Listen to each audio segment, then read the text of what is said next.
Gracias. Aquí en este buzón ciudadano, siempre me encuentro sorpresas y siempre salgo muy contento y muy satisfecho, no solo porque veo la perseverancia del grupo, cada sábado llueva o haga sol o haga frío, aquí están ustedes, aquí estamos. Pero ahora una sorpresa mayor. A Francisco Estrada ya lo he oído hablar en otras ocasiones, sé de su calidad de historiador y de abogado de primera, pero ahora me encuentro con dos compañeros de mesa que son conocedores del petróleo, el arquitecto Galicia y el ingeniero Domínguez, que saben de este tema y que nos han dado una información de primera. Podríamos decir que, haciendo un parangón de esa tontería que inventaron los genios de la mercadotecnia, los genios entre comillas, que dijeron que AMLO es un peligro para México, que inventaron para apoyar y ayudar y acompañar al fraude electoral de 2006. Ahora podemos contestarles a ellos, ¿no? Vamos a contestarles a ellos diciéndoles que para ellos, para un ignorante que no ha leído 3 libros en su vida, el peligro para México son los libros. El peligro para ellos, para los que están en el sistema, podrían decir ellos, los libros son un peligro para México, porque en esta mesa hay libros y hay autores de libros, y es como se debe de mantener la lucha, con las ideas, con la lectura, con la inteligencia. Y Los veneros del petróleo, el diablo, tomado el título de un verso de López Velarde, es un libro, no lo he visto, me lo acaba de hacer favor de regalar don Nicolás Domínguez. Es un libro que, si está escrito como habló en este momento, estoy seguro que va a ser de mucha utilidad. Está Francisco, que nos ha dado ya 2 o 3 libros de pelea, de combate, hay que estarlos divulgando. Y yo traigo otro libro de un ingeniero que seguramente conocen los señores, que es Eduardo Soto Yáñez, un amigo que conocí casualmente en mi primera campaña de la Benito Juárez. Es un ingeniero petrolero, indignado como los demás por el atropello que se cometió con esta empresa emblemática, fundamental, la columna vertebral de la economía mexicana. Él le tocó vivir, tuvo que jubilarse anticipadamente, pero no abandonó la lucha. Lleva ya 7 u 8 libros escritos. Este que trajimos hoy aquí se llama El eclipse y los hombres de maíz. Es un libro que se refiere a la vida personal del ingeniero, pero enfocada a los diversos personajes que él conoció a través de su vida. Ya es un hombre de mi edad, ya está cercano a los 80 años, pero relata de varios personajes, entre ellos Andrés Manuel López Obrador, el ingeniero Cuauhtémoc Cárdenas, el general Lázaro Cárdenas, el pintor y el grabador Adolfo Mesíac. No les voy a mencionar personas que él considera importantes en que encontró en su vida. Me menciona a mí al final porque nos hicimos amigos cuando ya los dos estábamos en esta etapa ya de adultos mayores, de los más avanzados, de los mayores. Me menciona a mí y me parece que es un libro que hay que conocer. Es un pequeño prontuario de personajes históricos a los que él los llama los hombres de maíz. Él dice tomando una leyenda prehispánica de los mayas y de los aztecas y muy antigua, que dice que los dioses crearon primero a los hombres de barro, creo, y le salieron mal y los desecharon, y luego a los hombres de madera, que resultaron muy crueles y enemigos de sí mismos, y finalmente crearon a los hombres de maíz, que son los que defienden a los demás hombres, que son los que luchan porque haya una comunidad bien organizada, y toma esa mitología prehispánica para decir que hay hombres de maíz ahora, y también hay hombres de palo que siguen ahí golpeando a la población en general. Podemos decir, escribió también un libro muy bueno, muy interesante, porque él hizo su carrera profesional en Pemex, que se llama El color del petróleo. Por aquí ha estado alguna vez, porque él viene de vez en cuando a presentar sus libros también. Ahí también da mucha información del cómo desmantelaron lo que ya hablaba el arquitecto Galicia, el Instituto Mexicano del Petróleo.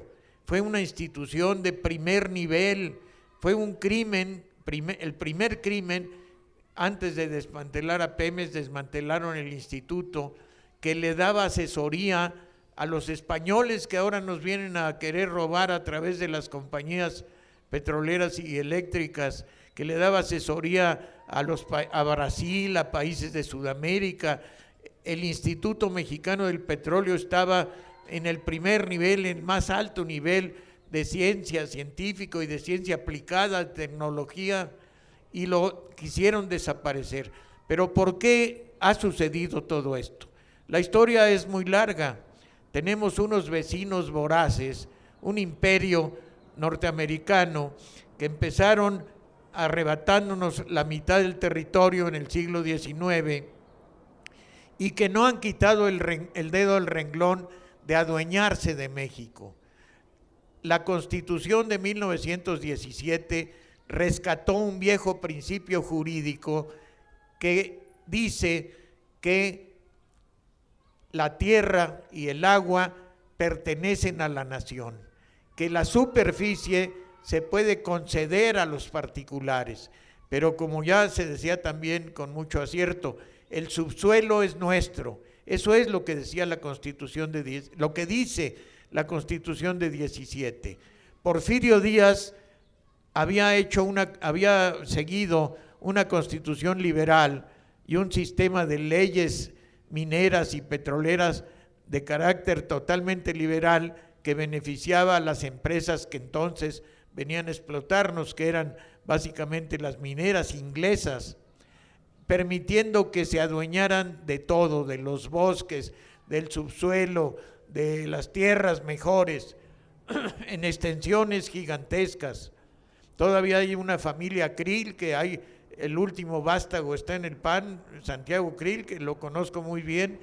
Esa familia de origen creo que alemán o inglés se adueñó de medio Chihuahua, era emparentada con Terrazas, con aquel que decía, ustedes de Terrazas, no, digo, ustedes de Chihuahua, le preguntaban a Terrazas y decían, no, Chihuahua es mío. Que contaban que los gringos del otro lado de la frontera de El Paso, Texas, le preguntaban si le compraban ganado y le mandaban pedir 1000 mulas, y dijo, sí, cómo no, ¿de qué color las quieren? Así era su patrimonio, su riqueza, podía vender del color que quisieran. Bueno, esa historia del intento constante, Juárez tuvo que parar eso en su momento, de tener que ese tratado Magleno-Campo fuera una cortina de humo para que no siguieran exigiéndole a él que cediera, que hiciera sesiones, a sabiendas de que no iban a aprobarlo los senados de ambas repúblicas. Aceptó que Melchor Ocampo firmara el tratado Magleno-Campo, pero la intención era ya adueñarse del istmo de Tehuantepec, del norte del país, de lo que nos quedaba para entonces, y nunca lo han dejado. La Constitución de 17 vuelve a establecer que el subsuelo es nuestro y que podemos nosotros concesionar la explotación, pero nunca se logra aplicar la Constitución porque todavía después de 17 Carranza tiene que enfrentarse a los obregonistas, a los grupos que finalmente acaban asesinándolo en Tlaxcalantongo, y no se aplica de inmediato la reforma constitucional que ya señalaba que teníamos que expropiar el petróleo porque era nuestro y estaba en manos de estas grandes compañías a que se han referido mis compañeros. Pero Álvaro Obregón, que es el que sucede a Carranza en el poder, en el gobierno revolucionario, estaba ansioso de ser reconocido por el gobierno norteamericano. Estaba su gobierno tambaleante y entonces se firman los famosos tratados de Bucareli. No me acuerdo bien si fue en 1923 o alrededor de eso, un poco antes o un poco después, los tratados secretos que se llamaron de Bucareli, en donde Álvaro Obregón acepta en esos tratados que celebra con los americanos, con los representantes del gobierno americano, y él, sin autorización del Congreso, sin aprobación del pueblo, ni siquiera sin el conocimiento del pueblo, acepta que no se aplique la Constitución de 17 respecto del petróleo y del subsuelo nacional, y concede muchas cosas. Inmediatamente le reconocen a él su gobierno y se fortalece y se sostiene. Esa misma idea de tenernos sometidos desde el otro lado de la frontera nosotros ha sido el forcejeo, la lucha constante. No voy a cansarlos mucho, ya se dijo aquí lo más importante, pero voy a recordar algo que, si no mal recuerdo, en unas tarjetas de hace unos años dije también en este escenario para mí tan querido y tan importante, pero lo dije en varias veces porque es cierto. En 1912, cuando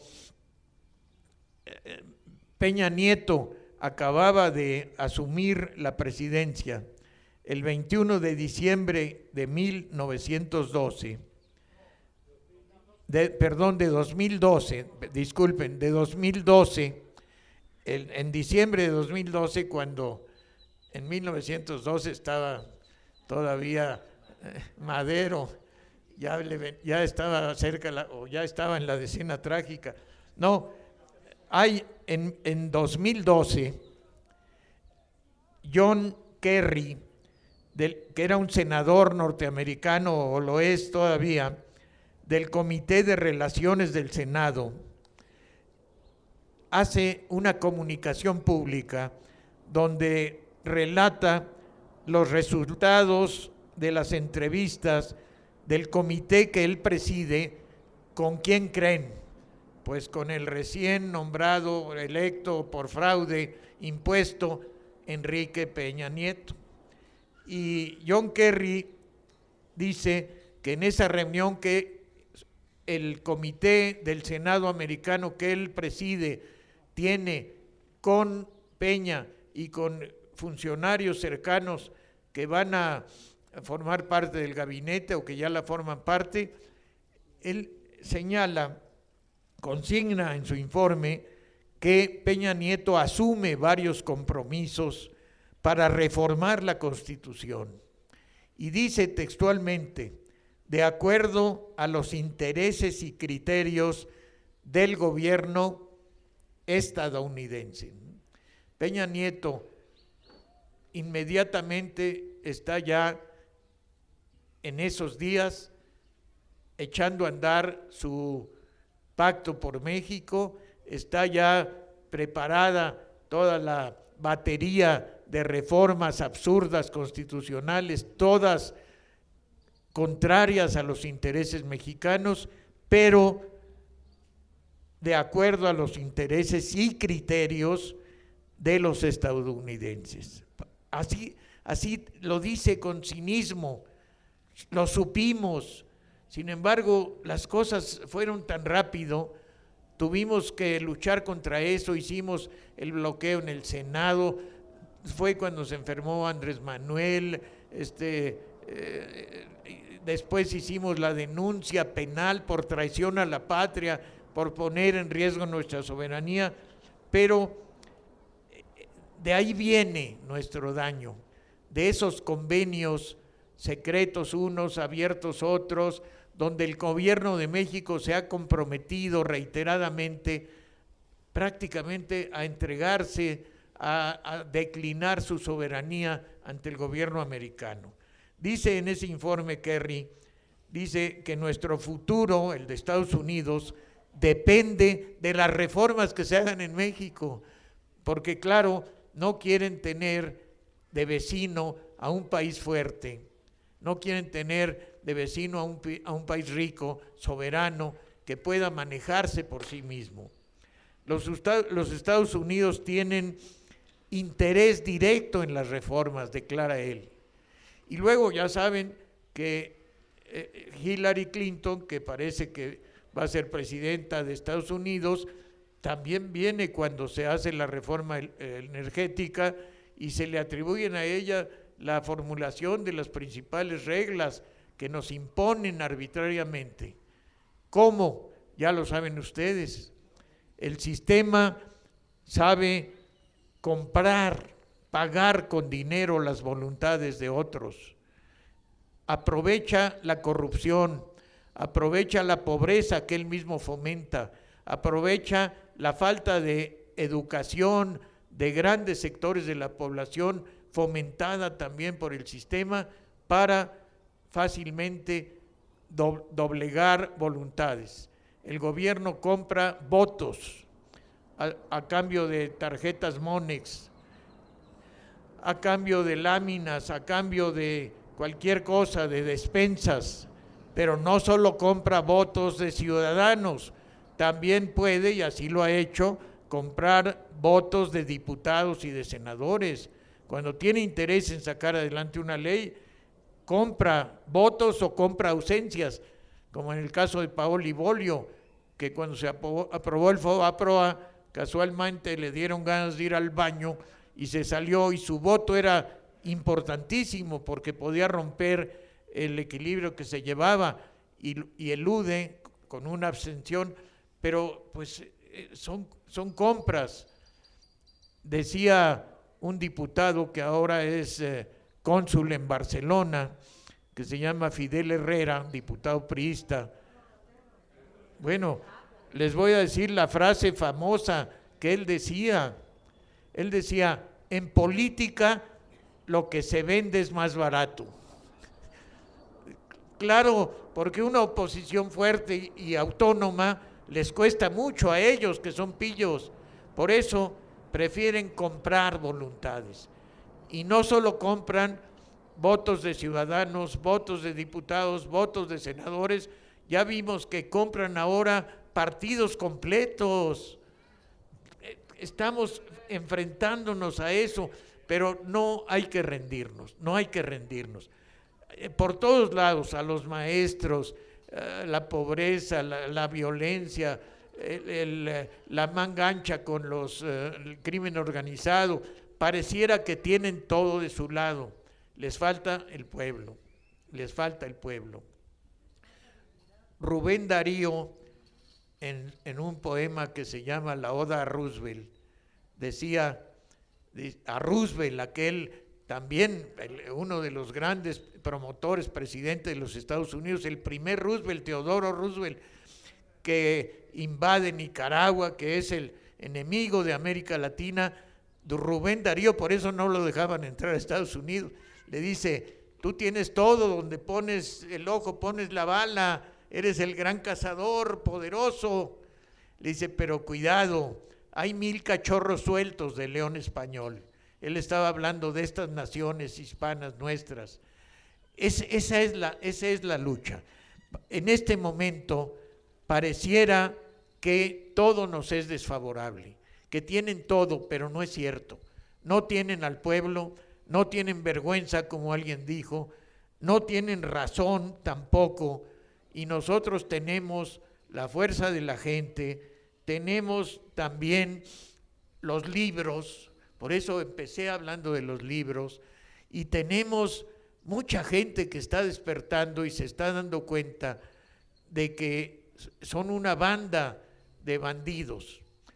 Uno de ellos, que se llama Romero Apis, se apellida Romero Apis, escribió un libro que se llama El jefe de la banda, y él se refiere a la banda presidencial que se ponen los presidentes, pero en realidad para nosotros ya sabemos a qué debiera tratarse. Es una banda. Andrés la ha denunciado una y otra vez. Y nada más para no dejar un espíritu de desesperanza, que ustedes no la tienen, pero que no vaya a haber temor de que pudiéramos perder. Vamos a ganar, como decía Juárez, el triunfo de estos bribones es moralmente imposible, inaceptable. Puede costar trabajo, nos va a costar trabajo, va a costar esfuerzo, pero vamos a dar la batalla. Les voy a leer una pequeña cita de un escritor francés que yo admiro mucho y sigo mucho, que es Jacques Maritain, un hombre de pensamiento social cristiano, crítico feroz del capitalismo, que dice en una frase que a mí me pareció extraordinaria, y con eso termino. Él dice: las hazañas de los grandes maquiavelistas nos parecen duraderas, porque nuestra escala de medición temporal es extremadamente pequeña en relación con el tiempo propio de las naciones y de las comunidades. Quiere decir que pareciera que estos grandes maquiavelistas que manipulan, que se adueñan, que se apoderan, ya tuvieran todo de su lado. No, nuestra medición del tiempo es corta, va a cambiar esto, vamos a rescatar a México, estoy totalmente seguro. Muchas gracias. Para mí siempre es un gusto estar con ustedes, ver tantas caras conocidas, compartir su entusiasmo por esta lucha y su interés por hacer algo para cambiar este país. Y yo solamente quisiera hablar de dos personajes, en particular de uno. Primero, bueno, hoy es un día que tenemos que recordar. Ayer, hoy más que nunca es indispensable recordar la expropiación petrolera. Hoy es un deber moral, histórico, ético, no olvidar ese día, el 18 de marzo de 1938, y la lucha que le precedió, que nos dio la independencia económica. De ese tamaño es la hazaña de dos personajes que son inseparables, que no debemos tampoco olvidar: el general Cárdenas, del que ya se ha hablado aquí, y yo quisiera recordar a alguien más, al general Francisco J. Múgica, el cerebro del cardenismo, el mentor de Lázaro Cárdenas, el autor de la expropiación petrolera. No podríamos traer a la memoria ese episodio histórico sin recordar lo que fue este hombre, un hombre modesto al que además muchos ya han olvidado, un personaje imprescindible para la historia reciente de este país, para explicarnos lo que somos, pero también para explicarnos lo que deberíamos de ser. Múgica, el constituyente del 17, el líder de la corriente radical jacobina, el autor, el cerebro, el motor de los artículos 3, 27, el 27, el 123 y el 130, los artículos que le dieron sentido a la Revolución Mexicana, los artículos que hicieron posible la Revolución Mexicana.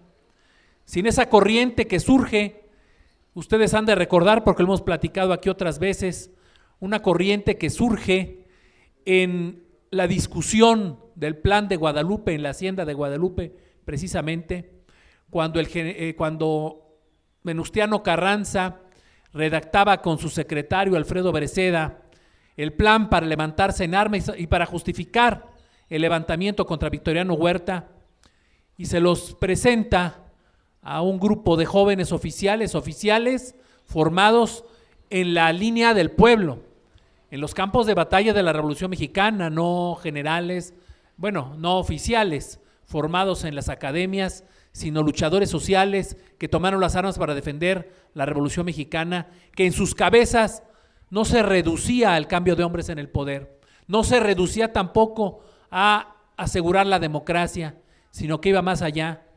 Esa pléyade de jóvenes, Lucio Blanco, el coronel en ese tiempo, Francisco J. Múgica, cuando escuchan el texto que presenta Venustiano Carranza, protestan y le dicen: es que ahí usted no menciona las reivindicaciones obreras, los derechos agrarios, el derecho a la educación laica, ahí no menciona la lucha contra los monopolios.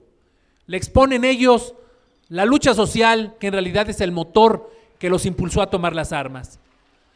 Se produce una discusión, una efervescencia enorme en esa sala de la Hacienda de Guadalupe, y finalmente Venustiano Carranza les expone a los jóvenes que se suman, son los que van a firmar ese plan de Guadalupe.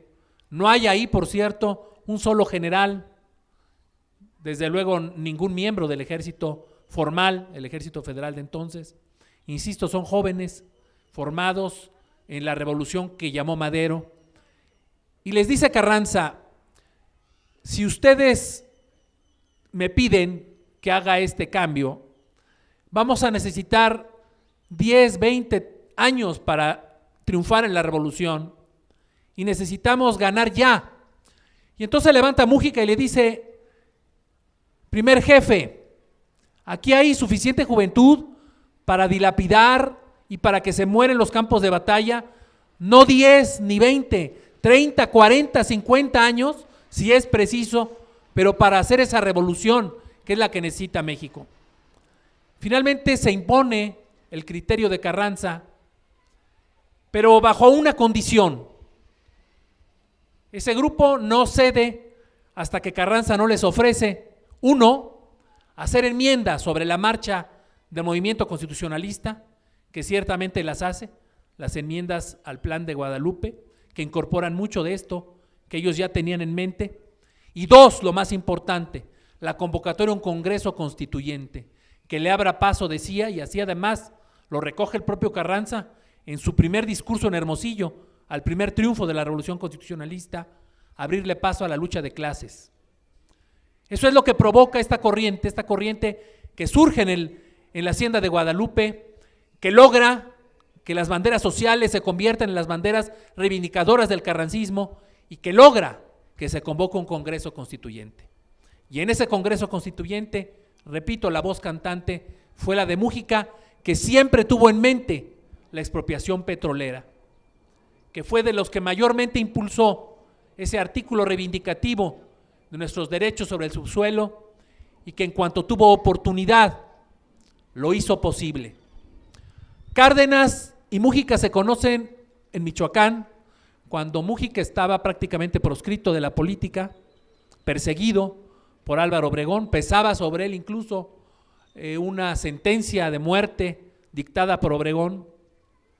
Se conocen en una cantina, estaba Múgica ahí, llega Cárdenas con gran escándalo, gritando, pateando, y se levanta Múgica y le dice: general, usted, si respete su uniforme y la categoría del cargo que representa, no puede presentarse así. Cárdenas era el jefe militar y el gobernador en funciones en ese momento. Acababa de llegar a Morelia para tomar posesión del gobierno. Y en vez de enojarse, molestarse o indignarse, acata la voz de Múgica, y a partir de ahí se inicia una relación profunda, una relación que construirá además páginas fundamentales de la historia de México, porque la relación entre ellos era tan estrecha que cuando no estaban juntos se escribían cartas. Cárdenas pidiéndole consejos a Múgica, Múgica dándole consejos a Cárdenas, construyendo su perfil, construyendo sus posibilidades de ser presidente, diciéndole qué proyectos, qué planes, qué programas de gobierno debía empujar, diciéndole cómo pararse, cómo hablar, cómo prepararse para hacer discursos, qué libros leer. Esa es la influencia de Múgica. Un hombre, además hay que decirlo, que no le gustaba que se dijera eso, el papel que había tenido con el general Cárdenas. Y cuando en la campaña del 39 Múgica quiso no ser presidente, quiso caminar democráticamente para apoyar la construcción de un proyecto democrático para la Revolución Mexicana y construir su candidatura a partir de la convocatoria al pueblo, decía yo, cuando Múgica intentó hacer un ejercicio democrático de elección de presidente, Armando de María Campos publicó un libro que se llama Múgica, esbozo biográfico, y en ese libro, la primera edición, publicó de María Campos esas cartas, donde Múgica le decía, repito, a Cárdenas, todo prácticamente lo que un mentor le dice a un alumno, hasta con quién casarse, qué libros leer, les repito, y qué cosas no hacer en la política. Cuando Múgica vio ese libro, ya editado, le pidió al autor que retirara todos los ejemplares y que quitara esas cartas. Ese libro hoy se puede leer, pero sin esas cartas, porque Múgica se lo pidió a Armando de María Campos, y esas cartas hoy están en el archivo de Lázaro Cárdenas. La mayoría de ellas no se pueden obviamente acceder, pero ese era Múgica, ese era el tamaño y la grandeza de Múgica. Y este hombre, decía yo, desde el 17 tenía en mente la expropiación petrolera.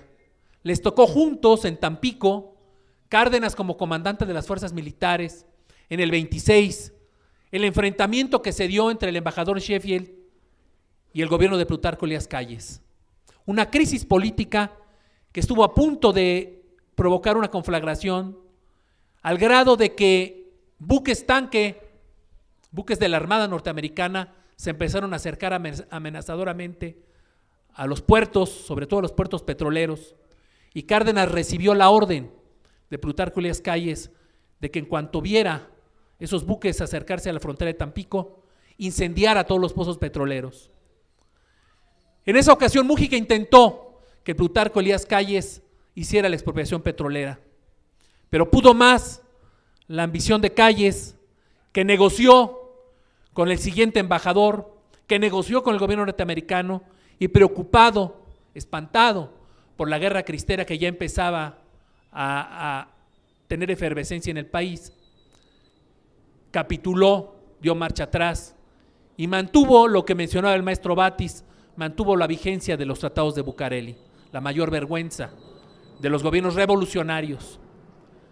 Múgica no cesó en su empeño y, decía yo, construyó el perfil de la presidenciabilidad de Lázaro Cárdenas, hasta lograr que Lázaro Cárdenas, no solamente obviamente por los consejos de Múgica, sino por su propio talento, por su liderazgo social, por su compromiso popular, se convirtiera en presidente.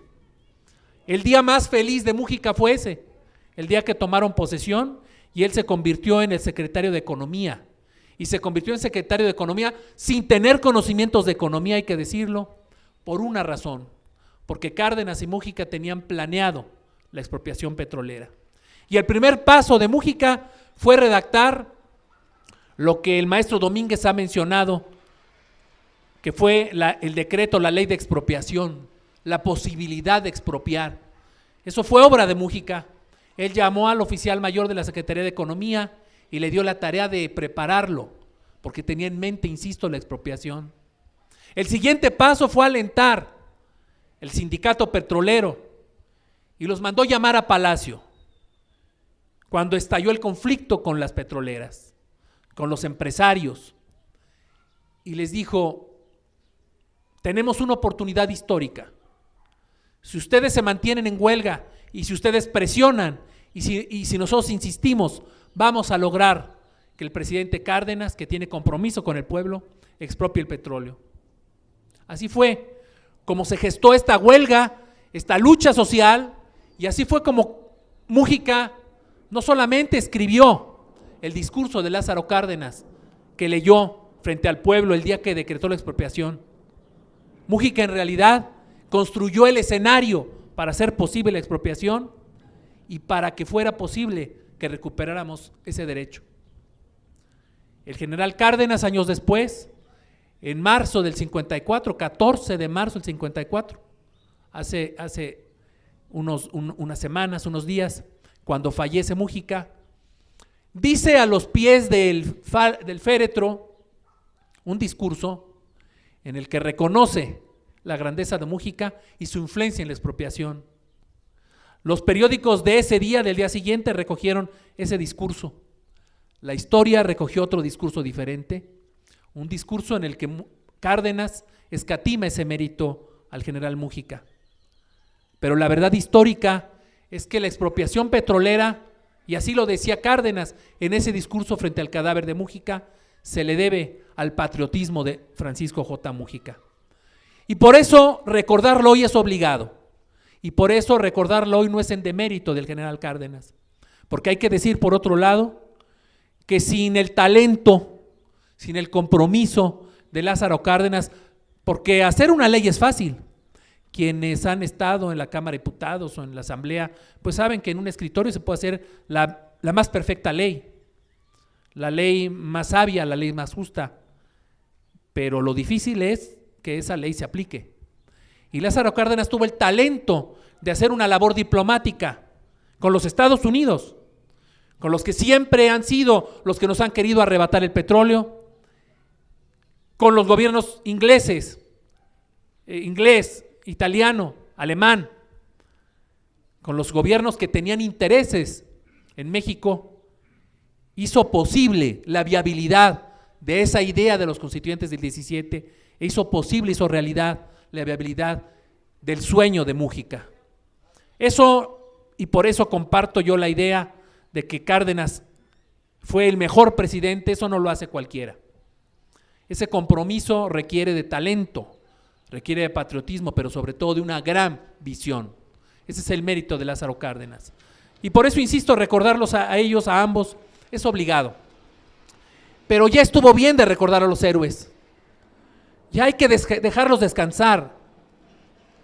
México necesita héroes actuales. México necesita a los hombres del maíz de hoy. Hombres del maíz, sí, en los liderazgos de la lucha social, pero también en la base. México afortunadamente tiene muchos héroes ejemplares. Nuestra historia está llena, pletórica de ejemplos de hombres y mujeres que nos dejaron una huella, pero no una huella para recordar cada aniversario de ellos, no una huella para recordar en monumentos, en estatuas, en calles, sino para tratar de emular nosotros en nuestra vida diaria. Dejemos descansar a los muertos y hagámonos héroes de la jornada de hoy. Esa es la invitación de la recordación que hacemos hoy de la expropiación petrolera y de Cárdenas y de Mújica. Qué bueno que haya habido un Cárdenas y un Mújica, pero ya no están aquí.